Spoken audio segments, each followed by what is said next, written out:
ازيكم عاملين ايه؟ انا رندا الفزاري، فنانة تشكيلية. دي قناتي لتعليم الرسم والاشغال اليدوية. لاول مرة يتابعني او لسه مش عامل سبسكرايب للقناة، يلا اعملوا بسرعة وفعلوا الجرس عشان يوصلكم كل الفيديوهات الجديدة. حبيت اشارك معاكم حاجة جديدة عملتها.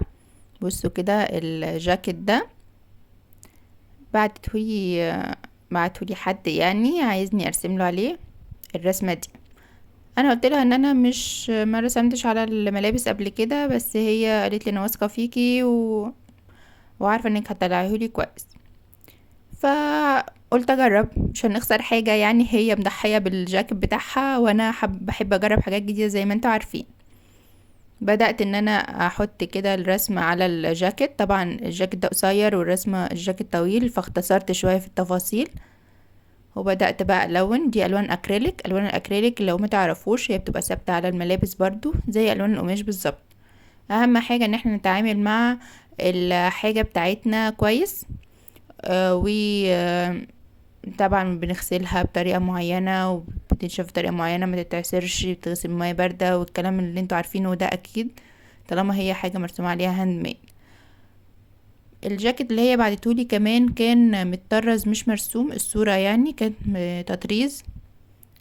فمختلفة شوية.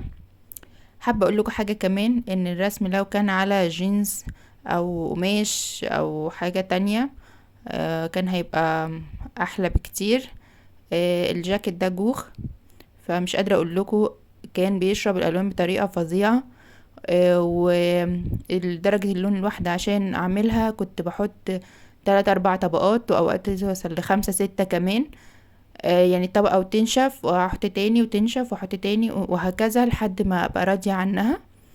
فالموضوع خد وقت طويل. طبعا اللي انا حطاهولكوا في الفيديو ده نبذة بسيطة جدا جدا جدا عن الوقت اللي هو خده. هو خد وقت كتير وكذا يوم، وبس حبيت اشارككم التجربة وقولوا لي بقى انفع ولا ما انفعش. غيرت شوية في شكل الورد كمان، حسيته كده هيبقى الطف شوية. على الرغم من الموضوع كان متعب عشان نوع القماش زي ما قلتلكوا. بس انا حبيت التجربة قوي وبفكر اجربها تاني. وقولوا لي بقى انتوا لو عندكم حاجة تحبوا ترسموا عليها ولا تخافوا من الموضوع او مش حابين الرسم. اكتبوا لي كده، قولوا لي ايه رأيكم في الموضوع ده. وهوريكم بقى النتيجة النهائية. طبعا الفيديو زي ما قلت لكم متسرع جدا جدا طريقة رهيبة. وفي تفاصيل كتير كمان انا ما صورتهاش. كنت بقى بحاول اخلصه يعني.